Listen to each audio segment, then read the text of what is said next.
Hello and welcome back to Foreign Correspondents. I'm Somi Sorang with our panel of foreign journalists. Welcome to the program. Hello. Hello. Thank you for being here.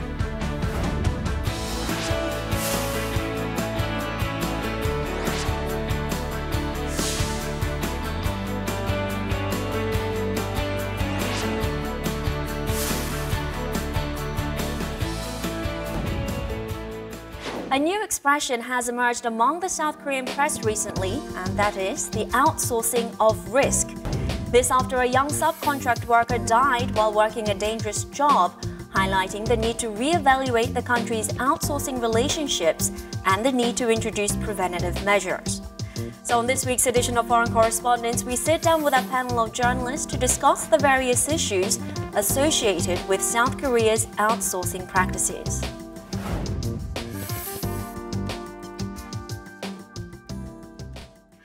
On December 27th, during the National Assembly's final plenary session for 2018, lawmakers passed a full revision of South Korea's Occupational Safety and Health Act, dubbed the Kim Yong-kyun Law.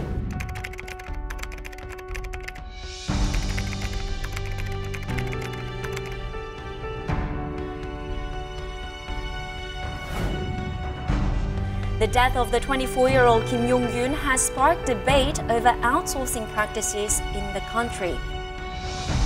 아들은 누리지 못합니다.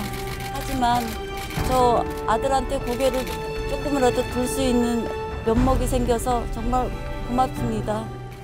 So Fabian, what's your understanding of this incident? Well, when I heard it the first time, my reaction was, oh no, not again, because over the years, the implementation of worker safety standards, that's been a big issue that always occurs once a scandal has come to daylight.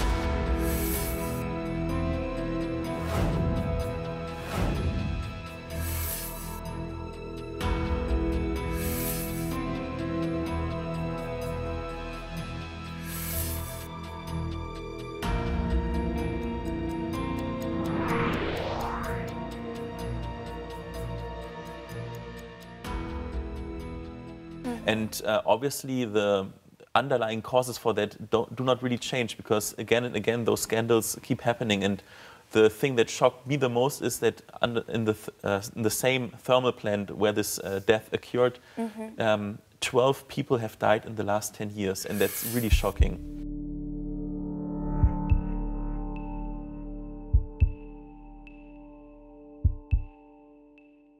And what's your understanding?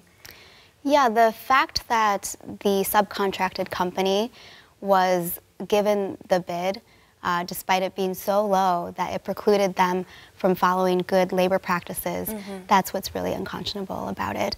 I mean, it was so low that they couldn't afford to pay pairs in shifts, and even the work breaks, the shifts were 13 hours long or something, and there was no break for employees.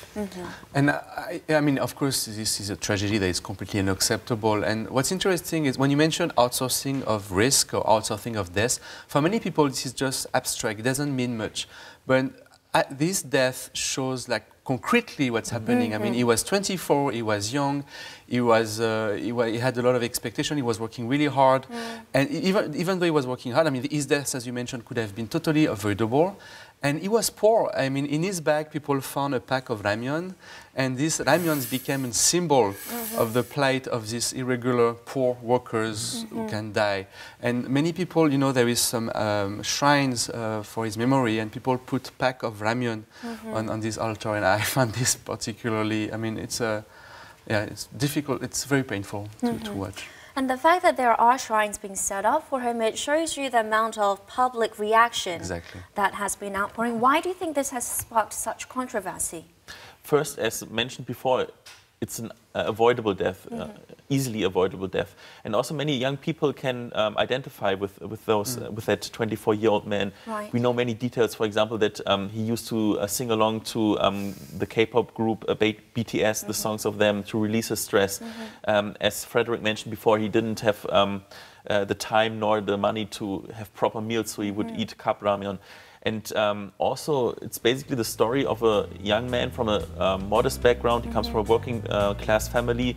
He tried really hard to find his place in the society, and all what the society could offer him was a badly paid job, a risky job as an irregular worker at a power plant.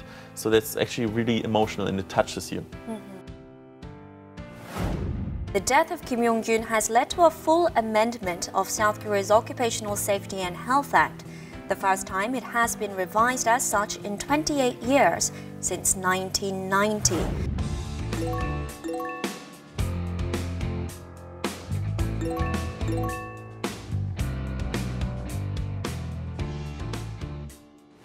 Now, do you think this latest revision, which increases punitive measures for violating such workplace health and safety guidelines, do you think it will go and have tangible benefits in terms of decreasing these sort of corporate incidents? Well, I hope so, but there's a rest of me that remains skeptical, because the rules, even before the laws, were actually not so bad, and it's more about how to implement them. And in every of those cases, there are some safety standards that were not respected, that were just ignored. And so I think it's more about the awareness that people have to realize it's like worker safety is not something that is an extra or that is a luxurious thing. It's a given for every country that is developed, and South Korea for sure. It's in many ways, many aspects, it's so supreme, it's so developed. But for worker safety, actually, it's an aspect where it remains really, really stuck in the past. Then what kind of changes do you think this amendment will have? Well, since this amendment does strengthen the punishment terms, it could, provide more of a deterrent for both companies to be more cautious in the way they subcontract. And since it deals with not just the subcontracted company, but the company that is subcontracting that subordinate company, it's distributing the responsibility to both of them. So that could make a difference. Now, some local businesses voiced concerns and discontent over this Kim Yong-kyun law, saying that they are now burdened with an unfair, unfeasible, unrealistic amount of responsibility over safety management.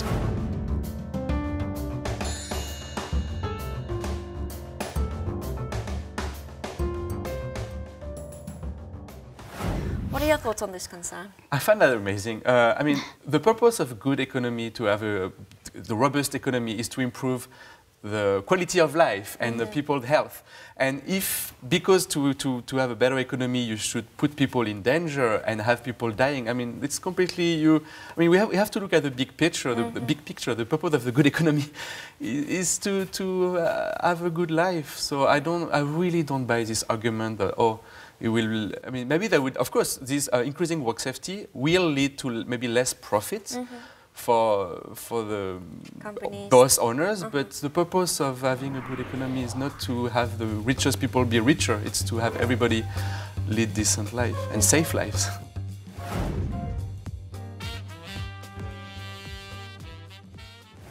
Right.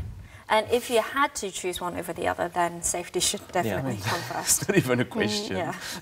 The death of Kim Yong-kyun has triggered debate over who is ultimately responsible and who must take accountability whenever these accidents happen.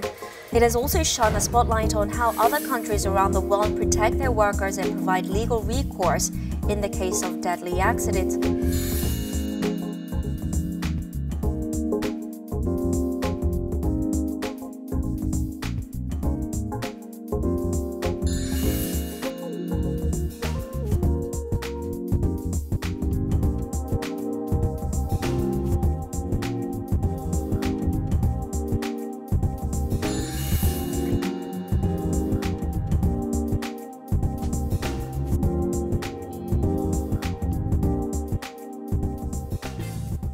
What legal protection measures are available in France?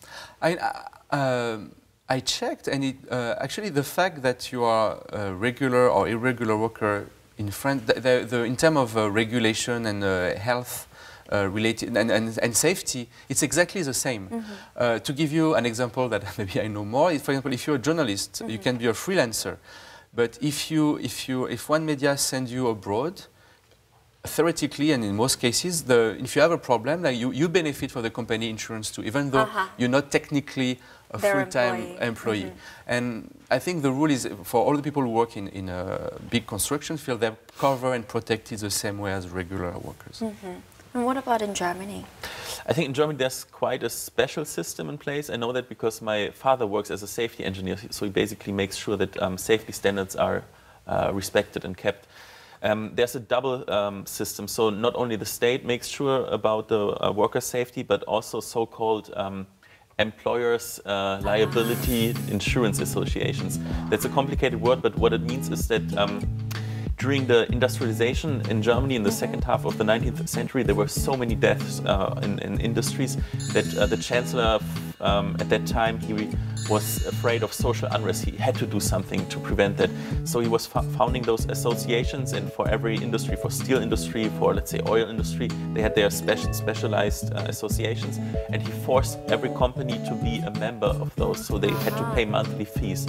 And whenever a worker gets injured, or even dies, the family or he himself or she herself is compensated by those associations directly. But if the company, for example, acts like negligent, or if they do some mistakes or don't respect the safety standards, the rules, then they can be sued by those associations. And I think the system is good because not only the associations have an interest to keep the accident rate low, also the companies, because if more accidents occur, then their monthly fee will increase. Yeah. Okay.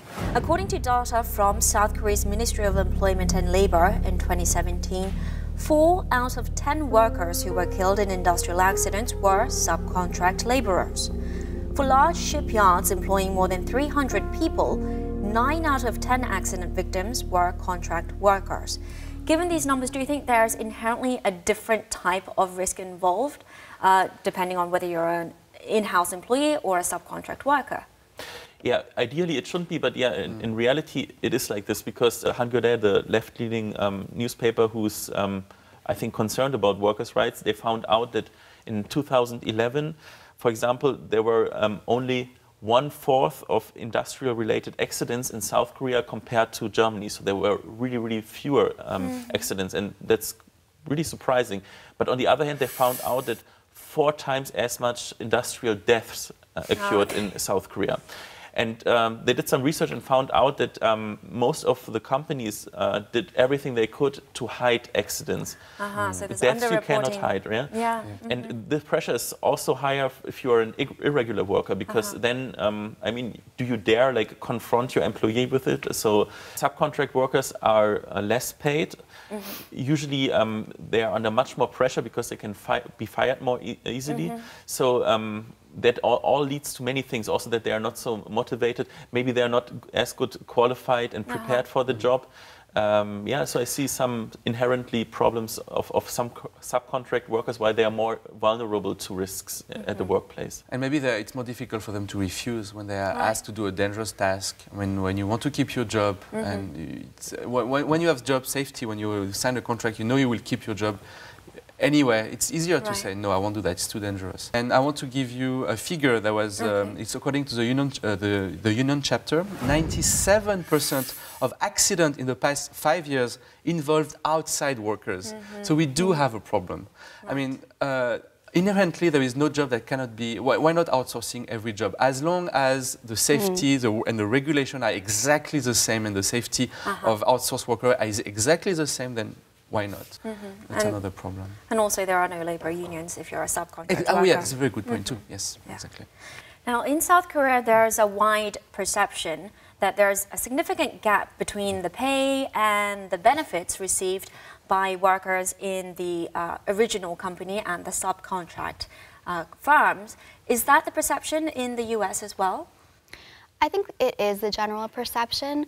When people are thinking about the kind of job that they want, a lot of people want stability, they want a career job, they want a job that they don't have to worry about that much, they can just depend on it day after day, year after year. But then there is also the group of people who are attracted to the gig economy and they want to be subcontractors or freelancers because they think it affords them more freedom and flexibility. But I think recently people are starting to wake up and see that the gig economy is actually driving down wages for everybody. It's burning people out. People have to work all the time just to make ends meet, and they're not seeing any stability in their career. Right. Which types of jobs and tasks should never be subcontracted out? Well, I don't think there's anything inherently bad about subcontracting or outsourcing. It's just about the management of it and the oversight of it. So I'm not sure if there are any jobs that inherently should not be outsourced. In some cases, it does make sense to outsource. If there is a company that does not have experience or expertise in the job it wants done, and they want to hire the best of the best to do it for them, then that makes sense. Outsourcing has always been around, but it's becoming even more popular now. So I think our laws and regulations really need to catch up to take that into consideration. And you know, right now in the US, we have a government shutdown happening. And a lot of outsourced workers are being affected by that because the government is a huge employer of outsourced companies. So, you know, janitorial services, security services. And so we need to think about the regular workers and how much they suffer. I would say from a public interest, outsourcing very responsible jobs is problematic. For example, I wouldn't want pilots to be outsourced, for example, or doctors in an emergency room. But from a company's point of view, there are also some jobs that you don't want to be outsourced. For example, jobs that have some inside know-how that could be transferred. Like, for example, Coca-Cola, they wouldn't want their nutritionists to be outsourced, or Dolce & Gabbana wouldn't want their designers to be outsourced because they hold the knowledge. Right, the industry secrets, or the company secrets. Then let's talk about the journalism industry. What are some pros and cons of having subcontract or freelance journalists? I can talk. I mean, we see in France a growing trend of people like media using freelancers. It's becoming more and more the trend now, but just because it costs less. I see mainly problems with that. For example, when you're a freelancer, then you are always like under stress to like do story after story. So you will always look for the easy to do story. Then you will avoid investigation. Like a story that will take you 1 month, 2 months, like really deep research, deep investigation, will be paid exactly the same as a story you can do in 2 hours by just summarizing what you found and making 2 phone calls to get some quotes. So basically, the problem of this growing trend of outsourcing and using freelancers is that basically you have the reporting is not as good. That's at least the way I see it. But I'm not even blaming media. It's just people don't want to buy a newspaper anymore, so there is really less money to pay full-time journalists. At the same time, though, the competition within the journalism industry is so high that freelancers are sometimes driven to take risks that maybe they're not prepared to take, or they are not supported to take. They don't have insurance or something. And so they are intentionally trying to get access to something so that they can sell that story to the outlet. But maybe they're going into a conflict zone, or they're just doing a really dangerous job. So that's a huge problem. Yeah, I like what you said there. They don't have the support to take on those risks. Well, interesting that you mentioned that in Germany, many freelancers, not many, but a handful try to make a name, be respected within the industry by going to Syria and report from Syria, but they were not insured, they were not qualified. So it's really highly problematic. But from the journalist perspective, many want to be freelancers, and one reason is, for example, as an employee of a company, you have to sit through lots of meetings, you're within those structures of hierarchy, sometimes your boss tells you what to do. As a freelancer, you can pitch your own stories, you can basically decide what you want, you can decide your working hours. That has some advantages too, except for the financial side of it. So basically the freelancers, I think there's a, let's say 5 to 10% who are really successful, and for them this model really works well. For most of them, it's basically, let's say, a temporary thing. But once they get older or have want to found families, then it gets problematic. I don't know many freelancers like the one you said. Most of the freelancers I know, they want to sign a regular contract and they want to be hired by the company. It's too precarious when you... Okay. Especially when you start to have family and you have kids. Always go from one gig to another, unless you're a star journalist, and there is not many. It's not the best contract you can have. So not many are doing it out of their own volition. It's just the circumstances that have put them in that position. Right. But also, I mean, your motivation, so you can put a lot of time into your work, then you earn better, and your incentive is really like you're basically an entrepreneur, right? I mean, you also market yourself, you promote yourself, and I think it's also fascinating. You know, for a company, you get the same salary every month. It's fine, but you don't have an incentive to be like really excellent. You know, like if I do good work as a freelancer, then as a freelancer, I would also get the praise for it.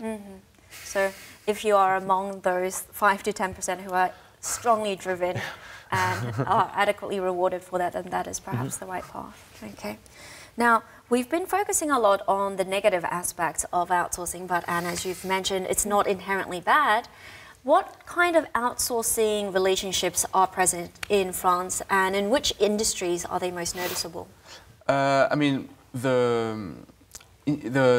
we see an increase actually in outsourcing jobs, outsourced jobs and irregular contract, especially in the field of construction, transport, and as well in the field of services. And I think this trend just explained by this growing insecurity of the job market. It's more interesting for a company to hire. In France, we say intérimaire, people would just hire for very short contract, because you can fire them. I mean, the short contracts with the... But that's a negative part. I mean, it makes sense for a company to save resources and also costs. To, for example, the IT department or human resources department, you can outsource that by a subcontractor who specializes in that, or let's say projects who only take half a year or so, then you don't need to train your employees for that. So in that case, it makes sense. However, in Germany, I think the most common example is the courier service of the German postal service. They would, and actually they pay very well to their employer. They respect labor laws, but they would outsource many of their services to subcontractors who deliver mails. They themselves would then also subcontract their services. And then you have basically a hierarchy, and at the lower end, you have really precarious working conditions. It's really not... I mean, it's shameful for such a developed country like Germany.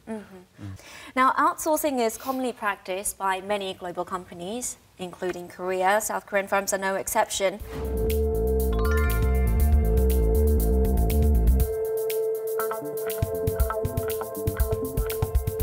So if outsourcing is a necessary tool for businesses, and there are certain pros that come along with it, then what can we do to prevent these sort of Kim Yong-kyun-like accidents and minimize the risk that these workers are exposed to? I mean, it sounds very simple. Of course, it's more complex, but just respect the rules, respect the laws, and don't, try to sneak around them, cut costs so much that it's impossible to keep the laws. So, I mean, if that would be fulfilled, then we would see way, way, way fewer deaths and accidents related to work. And what about this notion that the subcontracting firm, they bid too low for the subcontractors to work in pairs? Then should the original company put a threshold below which they don't accept bids? Yes, definitely. I mean, the threshold should be the law. There are work regulation. If the bid they give is too low, so you cannot even respect the law, which was, you have to work in pairs, then that becomes illegal. And I think as Fabian said, just respecting the current laws should already be an important step. The company that's doing the outsourcing really needs to be held responsible. I think regulation-wise, it makes more sense to go after them than to go after the subcontracted companies. Because if there is a shady subcontracted company and they skirt regulations and they bid really low and they're penalized, another shady company will just pop up. So the regulation should happen from the top down to really disincentivize that. Okay, thank you for your insight. Thank you for your input. The deceased Kim Yong-kyun was a vocal activist who wanted to improve the country's working conditions. Last November, just weeks before he passed away, he uploaded a photo of himself on social media, holding a sign that read, "Dear President Moon Jae-in, please meet with us temporary workers." It's hoped the country will take more time to reflect on the issue of dangerous working conditions in light of this young man's death. Thank you for tuning in and goodbye.